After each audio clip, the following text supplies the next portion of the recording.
2024 का चुनाव है इसमें, अभी 2024 का चुनाव है इसमें, किसको लग रहा है कौन सी पार्टी आने वाली है? देखो 2024 में हम उसको समर्थन करेंगे जो इस देश को बचाने का काम करेगा। हम उनको समर्थन करेंगे जो इस देश में वाकई में वो चाहता है कि ये देश बना रहे, देश का लोकतंत्र जिंदा रहे। जो लोग क्लेम करते हैं इंडिया अलायंस बना के कि हम लोग इस देश को बचाने का काम कर रहे हैं, मैं नहीं मानता वो कर रहे हैं। वो लोग सब सिर्फ चुनावी कीड़े हैं, चुनावी मैटर, चुनाव में निकल के आते हैं, चुनाव के बाद भाग जाते हैं। समाज के लोग अभी बीजेपी में शामिल हो रहे हैं, उसमें जा रहे हैं, इसको क्या कहना है?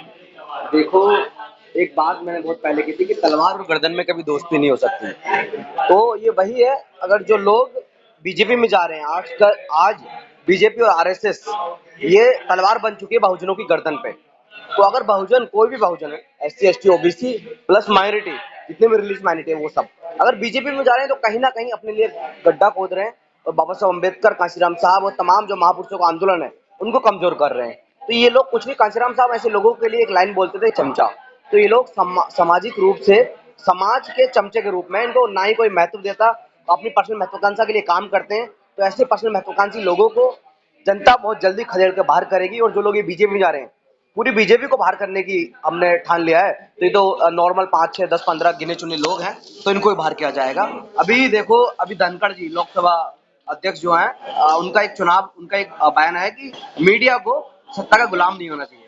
इसका मतलब कहीं ना कहीं लोग वो भी समझ रहे हैं और हम भी समझ रहे हैं कि जिस तरीके से मेन स्ट्रीम मीडिया भी इस सत्ता की चाटुकारिता बन चुकी है, उसी तरीके से बहुजन समाज के कुछ लोग वो भी सत्ता के चाटुकार बन चुके हैं।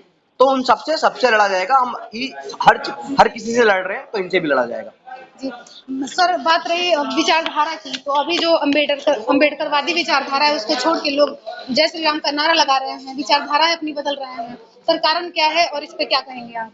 देखिए, आपने कहावत सुनी होगी कि जो जिंदा मछली होती है वो पानी के विपरीत दिशा में चलती है और जो मछली मर जाती है वो धार के साथ साथ बह जाती है। तो उसी तरीके से जिनका जमीर जिंदा है तो वो बीजेपी के और आरएसएस के खिलाफ विचारधारा की लड़ाई लड़ते हैं और लड़ते रहेंगे। तो देखिए, आप जिस तरीके से देश में जो तांडव हो रहे हैं, छुपे हुए नहीं है, चाहे तमाम गोदी मीडिया नहीं दिखा रहा हो, लेकिन आप जो मीडिया बंधु दिखाते हैं जनता तक सच्चाई पहुंचाते हैं। एक नारा चला था कि मैं भी चौकीदार हूँ, फिर चौकीदार चोर है, लेकिन अब साबित हो गया ना कि चौकीदार ही चोर है। साबित हो गया ना मैडम, तो अब बताइए कि चौकीदार चोर है। लेकिन देश से सच्चाई छुपाई जा रही है और देश को गुमराह किया जा रहा है। देखिए, जिस तरीके से बाबा साहब अम्बेडकर के मानने वालों को, अम्बेडकरवादियों को प्रताड़ित किया जा रहा है कि बहुत ही गलत है।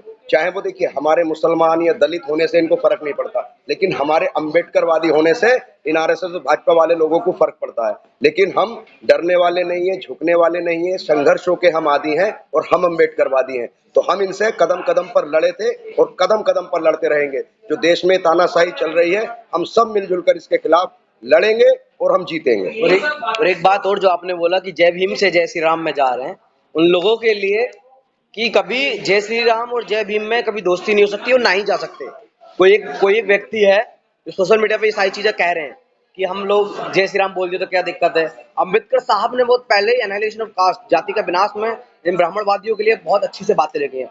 तो उन मैडम को जिन्होंने ये बोला है, उनको भी एक अच्छी खासी स्कॉलर है मैंने सुना है, तो उन मैडम को थोड़ा बाबा साहब अम्बेडकर की किताबें पढ़ लेनी चाहिए। अपने आप को सिर्फ एक हाईलाइट मिल जाने के बाद अपने आप को अम्बेडकरवादी डिक्लेयर कर दो, तो ये हम नहीं मानते। हम उन लोगों को मानते हैं जो सामाजिक रूप से सचेत हैं, प्लस बाबा साहब अम्बेडकर के विचारधारा को अच्छे से पढ़े हुए हैं। वही कांशीराम साहब कहते हैं और वही लोग आंदोलन को आगे बढ़ा सकते हैं। ऐसे लोग सिर्फ और सिर्फ कुछ दिन की रोशनी के लिए आते हैं और वो रोशनी बहुत जल्दी खत्म हो जाती है। ना इनको समाज पूछता, ना ही जिस विचारधारा में जाने की सोचते हैं और चले जाते हैं, उसका उसमें स्टेब्लिश अपने मन बना लेते हैं कि हम उसमें अच्छे से पद पा जाएंगे। तो वहां भी नहीं, वहां भी इनको लात मार के बाहर निकाल दिया जाता है, क्योंकि वो तो एक्सट्रीम ब्राह्मणवादी लोग हैं। वो कभी एक्सेप्ट नहीं करेंगे किसी महिला को, किसी दलित को। तो सर, सवाल ये है कि जो लोग जैसे अम्बेडकरवादी विचारधारा भी नहीं जानते हैं या अभी इस फील्ड में नहीं आए हैं, जो लोग नहीं समझ पा रहे हैं कि क्या विचारधारा है, तो सर कुछ पॉइंटों में आप बता दीजिए। बिल्कुल, देखो, अम्बेडकरवाद कोई ऐसा बड़ा इल्यूजन नहीं है जिसको समझ नहीं पाएंगे। अम्बेडकरवाद बड़ा इस देश का रहने, खाने पीने, बैठने, सामाजिक रूप से इन रूप से ढलने का तरीका है। अम्बेडकरवाद एक ऐसा तरीका बड़ा आसान कि आप और मैं, आप महिला है, मैं पुरुष हूँ, हम दोनों में कुछ भेदभाव नहीं होना चाहिए। मैं एक कोई ब्राह्मणवाद, कोई ब्राह्मण व्यक्ति, कोई दलित व्यक्ति में कोई भेदभाव नहीं होना चाहिए। किसी जेंडर के नाम पर, रिलीजन, कोई मुस्लिम या कोई हिंदू, उसमें कोई भेदभाव नहीं होना चाहिए। एक समानता, समता मूलक समाज का जो आइडिया है वो अम्बेडकरवाद है। एक समानता का जो आइडिया है वो अम्बेडकरवाद है। और अम्बेडकर को ज्यादा ऐसा कुछ नहीं कि हम तमाम किताब पढ़ेंगे तभी जानेंगे। सिंपल तौर तरीके से जानने की जरूरत है कि अगर मैं और आप या कोई दूसरा व्यक्ति अगर मानता है कि हम इस देश में या इस पूरे दुनिया में हम सब एक तरीके से पैदा हुए हैं, तो हम सब एक जैसे ही हैं, हम सब एक ही खाता है, एक ही जैसे खाते हैं, तो हमारा रहने खाने सब चीज का हमारा सामाजिक इनइक्वालिटी है उसको खत्म करके एक सामाजिक बराबरी को बनाने का काम करें, वही अम्बेडकरवाद है, ज्यादा कुछ नहीं।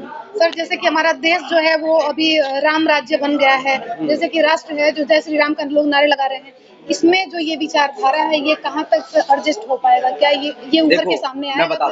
मैं यही बता दूं राम राज्य क्या होता है। राम राज्य वही जो मनु को माने, जो मनुस्मृति का पालन करे, जिसमें दलित शूद्रों को, अति शूद्रों को, मतलब दलित SC ST OBC को, महिलाओं को, कोई सी भी जात से आती हो, वो लोग और तमाम जो प्रगतिशील लोग हैं उन सबको मेन स्ट्रीम में जगह ही नहीं है। उन सबको बोलते कि तुम महिला हो, तुम सिर्फ घर का काम करो।